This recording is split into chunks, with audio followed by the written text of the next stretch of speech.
సుబ్రహ్మణ్యం చరిత్ర ఎవరి కోసమో కాదు, నా కోసం నేనే. దేవుడికి విడిగా ఉనికి అనేటువంటిది ఉందా? అసలు లేనే లేదు. నేను పరిపూర్ణుణ్ణి అనేటువంటి జీవుడు గ్రహించేంత వరకు జీవుడు పడేటువంటి తపనే అదే ఆధ్యాత్మికంగా తయారైంది. జీవుని యొక్క తపన తపస్సుగా మారడానికి ఆ దేవుడి యొక్క శక్తి అనేక రూపాలలో ఈ భూమి మీద అవతరించి అనుగ్రహిస్తూ ఉంది. అందులో ఒక రూపమే ఈ సద్గురు సుబ్రహ్మణ్యం గారు అనటంలో సందేహమే లేదు. అంతా రివర్సే. అక్కడ శ్రీకాళహస్తిలో అంతా రివర్సే, అంతా అపసవ్యమే. ప్రపంచం మొత్తం సవ్య మార్గంలో ఉంటే అక్కడ అంతా అపసవ్యమే, అంతా రివర్సే.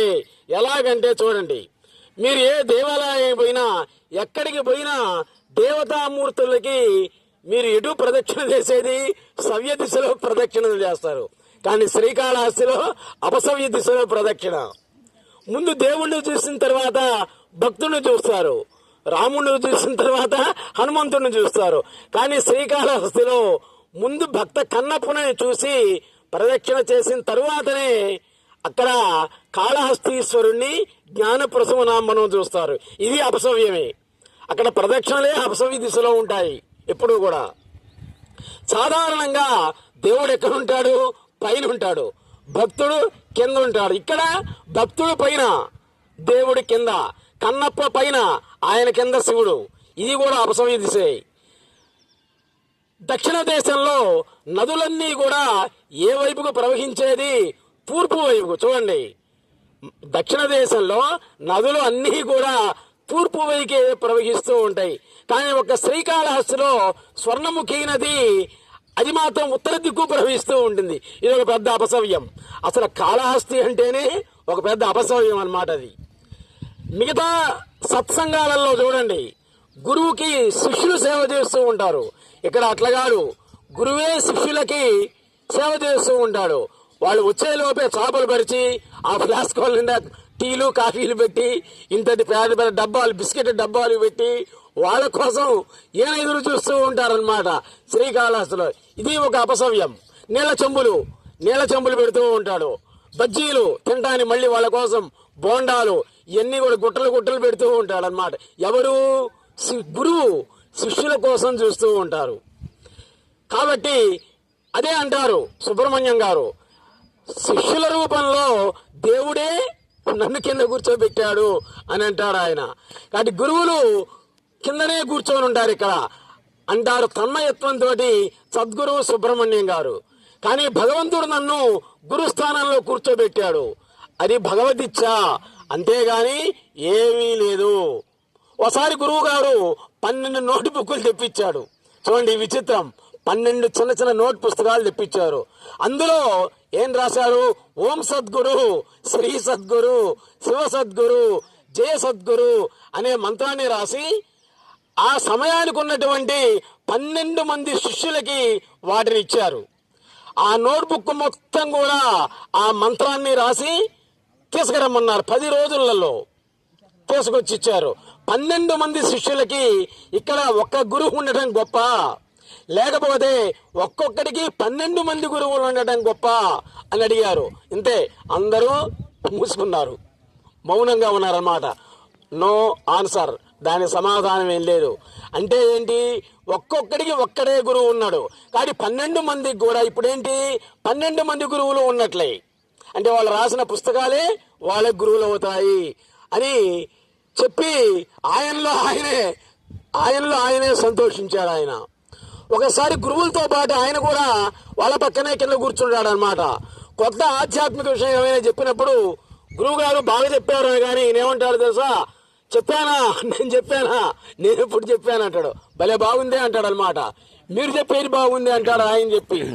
ఆ విధంగా చిన్నపిల్లవాడి మనం కొత్త డ్రెస్సులు వేసి వాడు ఆడుకుంటే మనం ఎలా అయితే మురిసిపోతామో, ఆ విధంగా శిష్యులను చూసి మురిసిపోయేటువంటి వాడు ఎవరు అంటే ఒక సద్గురు సుబ్రహ్మణ్యం గారు.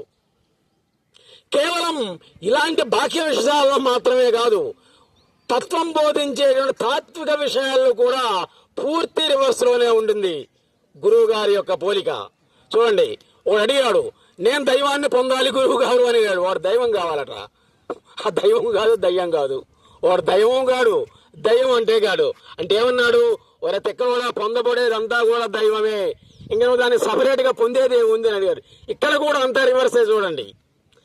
నా తలంపులను అణచాలి అని అడిగాడు. ఆత్మే తలంపులుగా ఉంది, నువ్వు ఆత్మను అణచగలవా?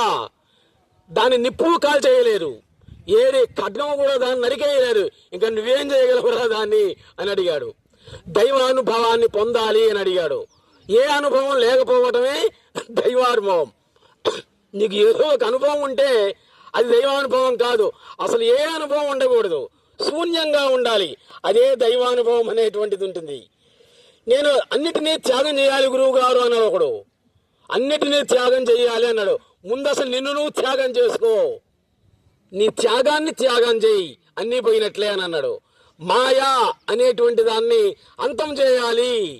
మాయా అనేటువంటిదే ఒక పెద్ద సద్వస్తువు. సద్వస్తువుని ఎవడైనా కానీ అంతం చేయగలరా? ఎవడు అంతం చేయలేడు. ప్రపంచమే అనంతం కదా. కనుచూపు మేర పారినంత వరకు ఉన్నటువంటిది అదే ప్రపంచం. శిష్యుడు గురువుకి చేసేదే గురు సేవ కాదు, గురువే శిష్యుడికి చేసేటువంటిదే అదే గురు సేవ అవుతుంది.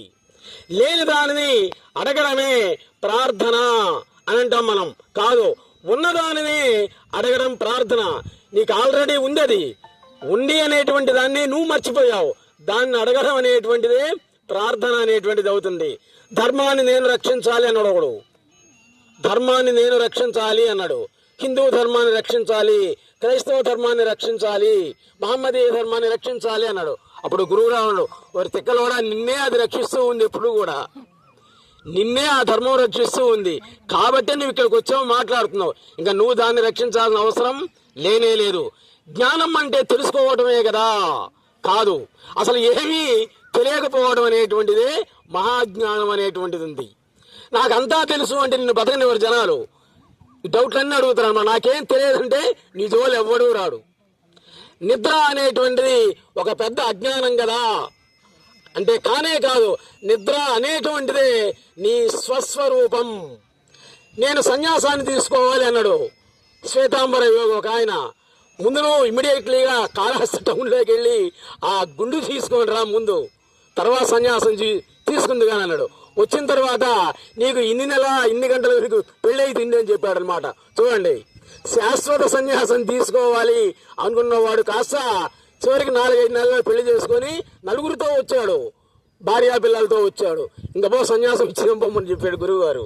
ఆ విధంగా సన్యాసంగా మారాలి అనుకున్నటువంటి వాళ్ళని కూడా సంసారిగా తయారు చేసినటువంటి మహానుభావుడు ఈ సద్గురు సుబ్రహ్మణ్యం గారు.